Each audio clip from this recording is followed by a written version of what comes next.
بسم الله الرحمن الرحیم. السلام علیکم و رحمت الله و برکاته.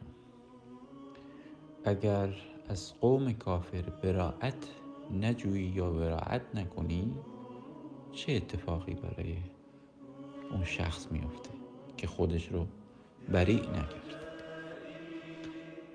خب در این چند روز گذشته همونطور که میبینید زلزله های شدیدی در سوریه و ترکیه اومد بنابر الله سبحانه و تعالی،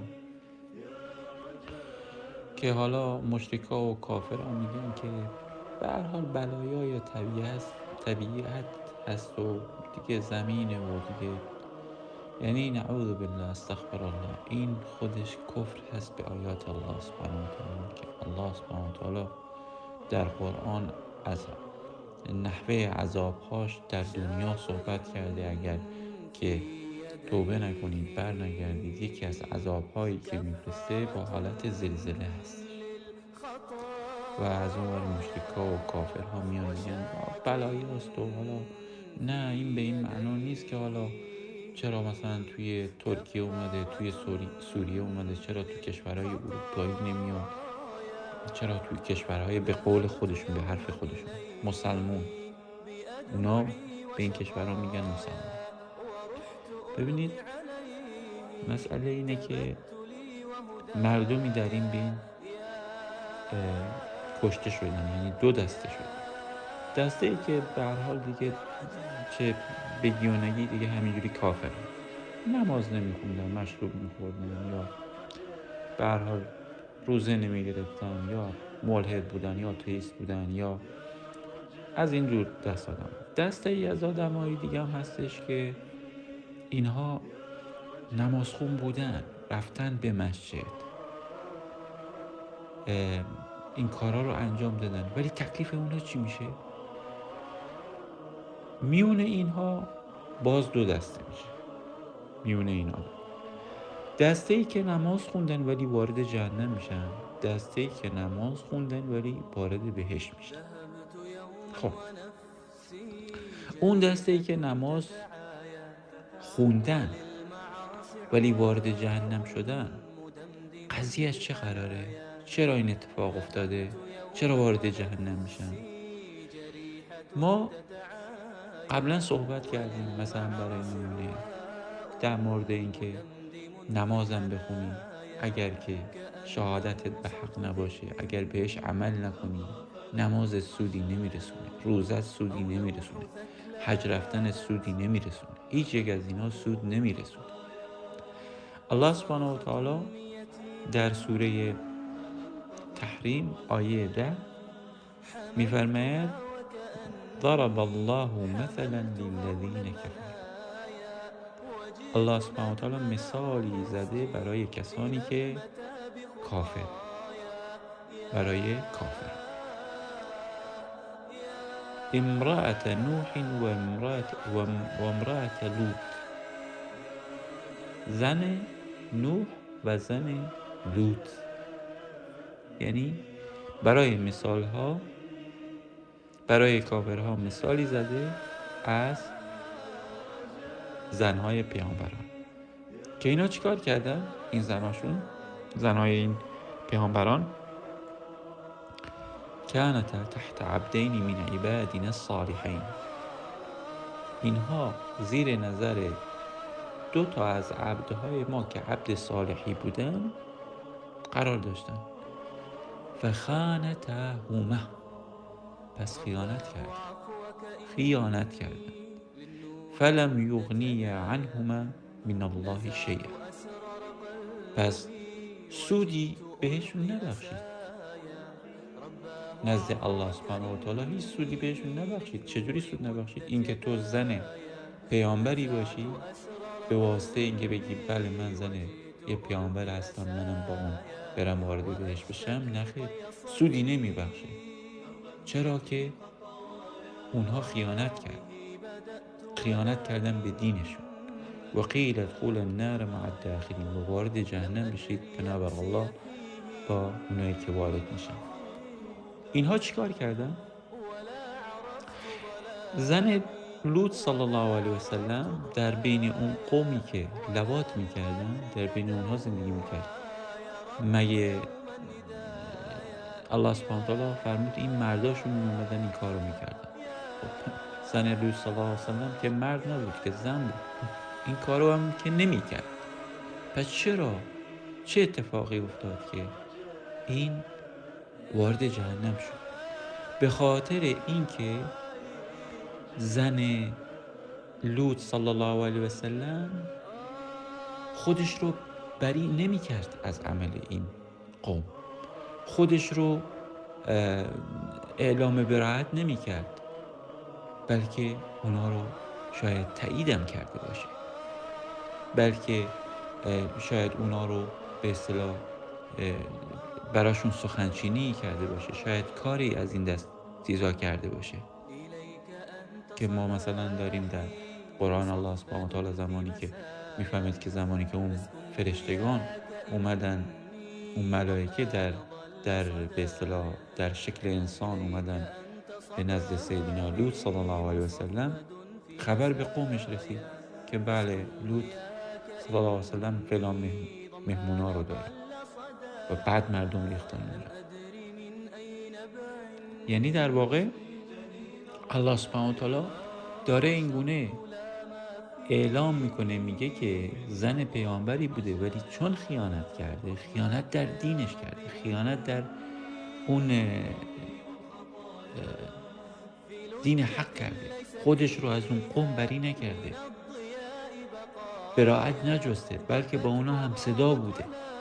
یا زن نوح صلی الله علیه و سلم به همین شکل اعلام براءت نمی کرده با وجود اینکه زن پیامبر بود، ولی الله سبحانه و تعالی میفهمه که نخیر، وارد جهنم میشن اینا وارد جهنم شدن.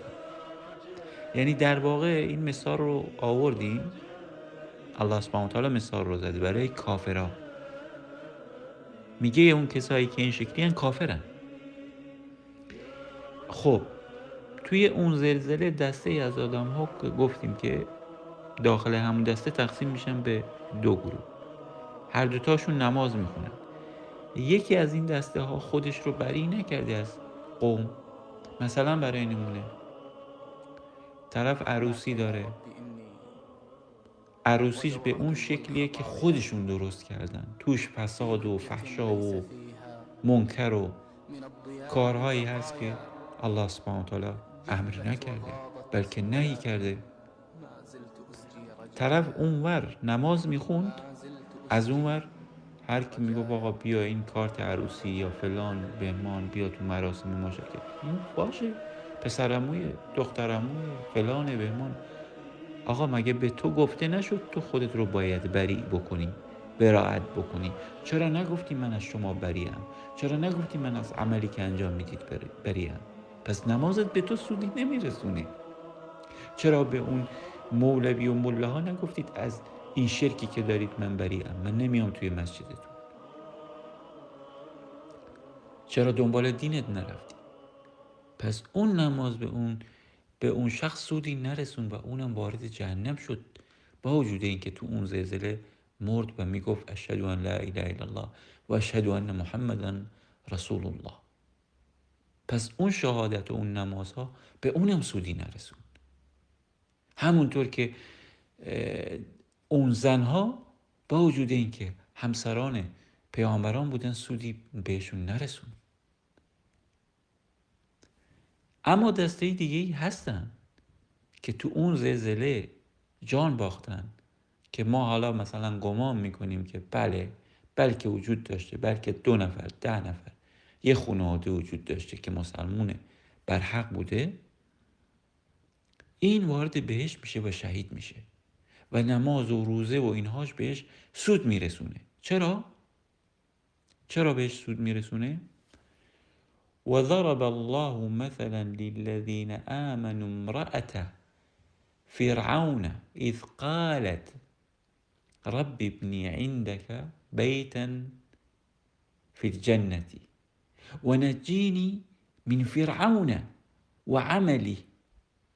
و الله سبحانه و تعالی مثال زده برای کسانی که ایمان آوردن به زن فرعون که به ربش گفتش که یا رب برای من یه خونه نزد خودت در بهشت درست کن و من رو از فرعون و عملش نجات بده. فرعون که کافره چون من ازش بریم، و از عملش چون من عملش رو تایید نمی کنم، من بریم، من رو از اینها نجات بده.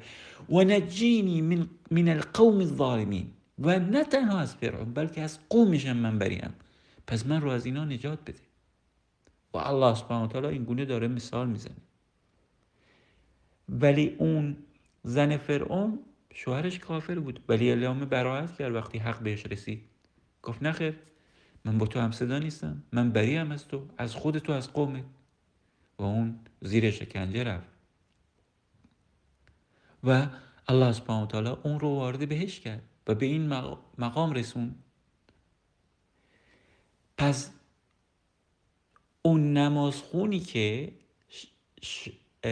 شهادت رو به حق داد از اون مساجد که مشرکین آباد کرده بودن، خودش رو بری کرده بود از اعمال این قومش، خودش رو بری کرده بود. وقتی میفرستادن میگفتن بیا عروسی، میگفت نه من بریم از این کارهایی که شما میکنید. پدر من، مادر من شما بری هستم. برادر من تو این کار باید همکاری نمیکنم، من ازت بری هستم. با اینکه برادر من هستی، خواهر من، فامیل من، طایفه من ازتون بریم، من با شما همصدا نیستم. اون شخص در زیر زلزله وفات کرد و الله سبحانه و تعالی اون رو با شهادت به مقام شهادت شهیدی رسون، همطور که رسول الله صلی الله علیه و سلم این گونه میفرماید. پس فرق داره. دسته ای که اصلا ایمان ندارن، اونا که تکلیفشون مشخصه، دسته ای هم بین این دوتا آدم ها هستن، نماز میخونن، روزه میگیرن، ولی خودشون رو از کافرها بری نمیکنن، به همون خاطر خیانت میکنن اینا و اونا وارد جهنم میشن. ولی دسته ای نه، عذاب میکشن، قبول نمیکنن، خودشون رو از قوم ظالم جدا میکنن. قد كانت لكم اسوة حسنة في ابراهیم والذین معه، به تأکید در ابراهیم و کسانی که با او بودن اسوه نیکویی وجود داره. اذ قالوا لقومهم، به قومشون گفتن، زمانی که به قومشون گفتن این براء منکم، ما بری هستیم ازتون، و مما تعبدون من دون الله کفرنا بکم، و به اون چیزایی هم که به غیر از الله میپرستید ما کافریم بهتون. یعنی من کافرم به این عملی که شما انجام میدید، چون این عمل نه در دین الله نیست. نه من کافرم، من بریم، این من همچین عملی رو عبادت نمی کنم. الله سبحانه و تعالی به من این گونه امر نکرده که من این کار رو بکنم، من این عمل رو عبادت، من عبادت غیر از الله رو کردم. پس شما دارید عبادت الله رو میکنید ها؟ با وجود اینکه داری نماز میخونی ولی داری به غیر از الله چیز دیگه هم میپرستی. یک عملی رو برای خودت درست کردی، داری اون رو میپرستی. کفرنا بکم ما بدا بیننا و بینکم العداوه، کافرین بهتون و بین ما و شما دشمنیه. والبغضاء و ابدا، و کینه هست، ناراحتی هست برای همیشه. حتی تؤمنوا بالله وحده، تا زمانی که ایمان بیارید به الله. چگونه؟ وحده، به یگانگی. شما دارید الله رو، بله ایمان آوردید به الله، ولی دارید با الله چیزای دیگه میپرستید. اگر کسانی که بر این باور بودن این شکلی این راه رو رفتن و نماز و روزم خوندن، اینا انشاءالله شهیدن. اگر نه نماز و روزه خوند ولی خودش رو بری نکرد، مثل زن لوط و زن نوح صلی الله علیه و سلم، اینها وارد جهنم شدن. با وجود اینکه نماز خوند، روزه گرفت، شهادت میداد، همه این کارا رو میکرد، ولی سودی بهش نرسون. فحبط اعمالهم، عملشون باطل شد، عملشون سودی نرسون. السلام علیکم و رحمت الله و برکاته.